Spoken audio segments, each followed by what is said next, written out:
I can't find the words to explain to you how good these pro gamers are.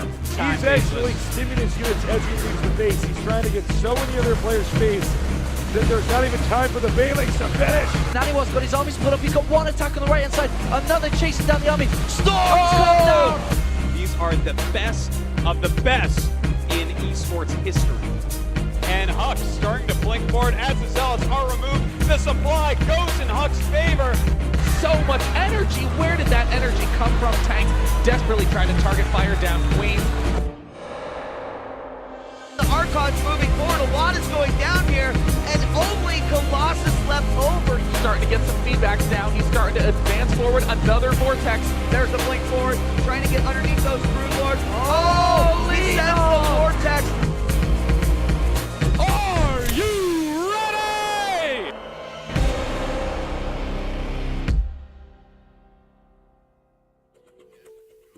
What's up, guys? Welcome back to the Winter Season Showdowns, where every single day, except select Sundays and Saturdays, we have best of fives going on in Heart of the Swarm to decide who belongs at the Winter Championship event in Dallas, Texas. My name is Axel Taz. I am joined by Axlav. How's it going, man? It's going great, man. Wrapped up those Korean players today. We're going to take a look at what player will represent the Southeast Asian area coming into Winter Championships on Dallas. Is it going to be Sen, or is it going to be Moonglade? Of course, yesterday we saw Polt take a convincing victory over Hero. The day before that, we saw Tasia take out Violet with some brilliant micro and decision making. And of course, the day before on Sunday, we saw MC with a victory over Alive. Every single one of those series is available on our YouTube channel right now, youtube.com/official MLG SC2 in 1080p HD. So be sure to check those out if you missed them, because they were all amazing. Some of the best matches we've seen so far in the Winter Season Showdowns. But yes, you're right. That leads us to today, where we're going to watch the Southeast Asia individuals go after it. It's going to be Sen versus Moonglade, a best of 5 that starts right about now. Of course, that obviously leads us into a discussion about the players, but let's introduce them first. In the top right-hand location, we have the Red Zerg player, currently in Taiwan, participating in their Star League over there. He is Sen. Huge fan base this guy has. Of course, his opponent in the bottom left-hand location is the Blue Zerg player from Australia. He also has a sizable fan base as well, had a nice run at the last MLG. He is Moonglade. And you know, talking about the players, of course, Moonglade made a big splash in the last MLG event, made it very, very, very far, came along with a lot of his other teammates over there from Australia. A lot of people were really glad at how well he did, and I'm really excited to see if Moonglade can make it to Dallas again. But going up against Sen, I mean, Sen's a guy he's like the monster that lurks in like the corners of the SC2 world, because you know he's over there in Taiwan playing their Star League. He doesn't really travel to many events very often, right? But when he does, it's just like this. He's this total monster. I feel personality-wise, it feels like the Zerg version of MC. I mean, extremely, extremely strong player who just kind of imposes his will in the game. Sorry, I'm giggling a little bit. This conversation these guys are having is awesome. Yeah, I love your point. Of course, you know, Moonglade, when he was going into Dallas, there was honestly a lot of speculation out there, a lot of guesses, like, all right, how good is this guy going to be? Of course, he's in Australia doing his own thing on the SEA server. He's going to lose really fast. But no, that didn't happen. Moonglade made a very serious run, took out a lot of great players to get a solid placing at that event. So yeah, he's really good at this game, definitely deserves a spot at the championships. But again, as you said, he has to take out this guy. The top right, of course, it's Sen. The Taiwanese player who probably grinds out game after game after game. And this should be great. And if my memory serves me correctly, it hasn't before. This is our first ZVZ of the Winter Season Showdown. That is correct. Ha! First ZVZ, and this is going to be a great ZVZ. I know Sen is just a macro monster. Moonglade is incredibly good at I mean, he has very, very good macro too. Maybe not quite as good as him, but very good. But what Moonglade does really well is he actually uses roaches extremely well. Like he doesn't just like use roaches like most people. He just smash them at your opponent and hope you have enough. Sure. He's really good at separating small groups of roaches, constantly harassing, working in some burrow movement, working in some drops, getting the most out of all of his units. Very, very good at basically knowing when to send small squads to different areas and how to control those small squads in different situations.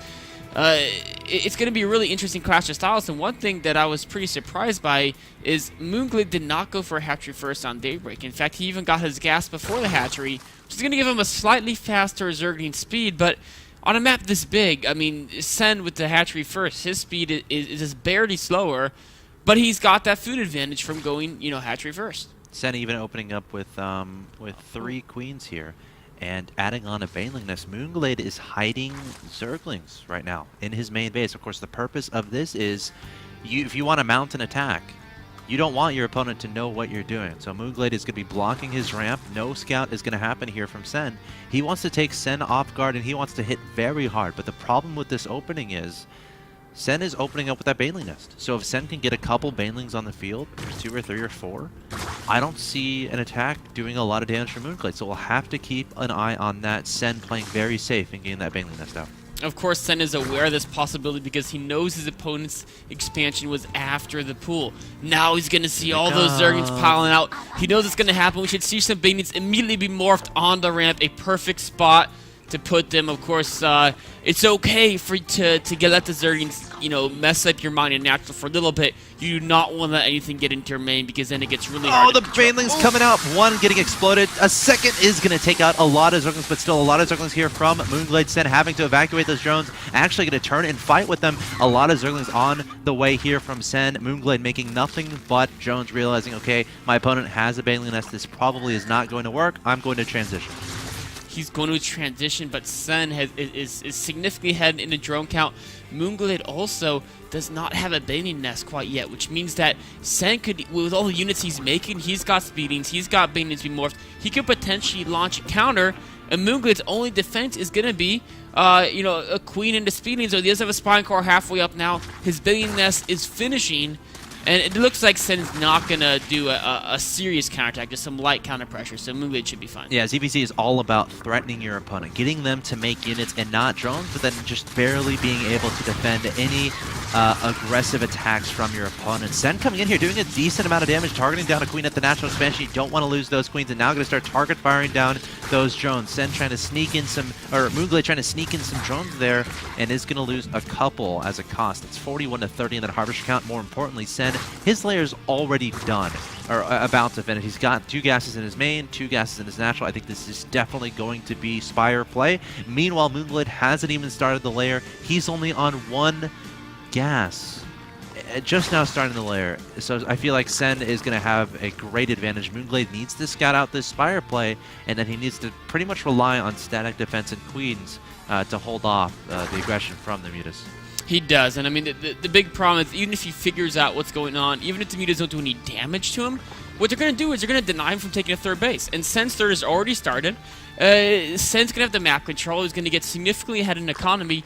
It's going to be up to Moonglade to do something clever to try to come back in. Maybe with some great infestor grabs on the Mutas if he tries to go straight from infestors. Maybe if he can get a 3rd base up.